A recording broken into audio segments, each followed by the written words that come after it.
Hi, I'm Mark Middlebrook. I'm here in the Paul Marcus Wines warehouse, and in this segment I'm going to talk about traditional versus modern Riojas. And I have an example of each here, fortunately. In Rioja is, again, a very classic wine region where they've been making wine for quite a long time. But there's been a lot of ferment, excuse the pun, recently in the past couple of decades about how to make wine there and what style of wine to make.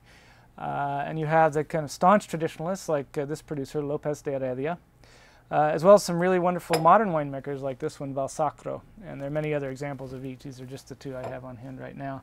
The traditionalists will generally use American oak barrels and age the wines quite a long time in them. This is a 1987. I'm not sure how long it's spent in barrel, but this came over here to Oakland, California from the winery probably within the last year, so it's been cooling its heels in Rioja for quite a long time, and a long part of that time was in barrel.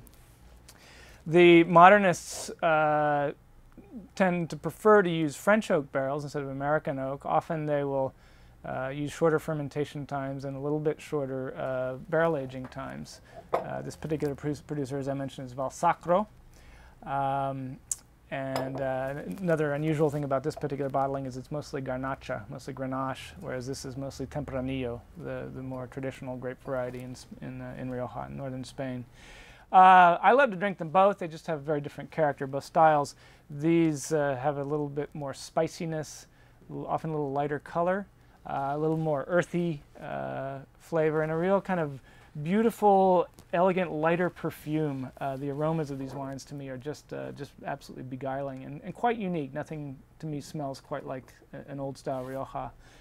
The newer style Riojas tend to be a little more upfront fruit, a little richer both in terms of color of the wine when you look at it in the glass, and richer flavors, richer kind of fruit flavors. That doesn't mean they're necessarily less complex, but you get a little bit more density to the palate feel of the wine.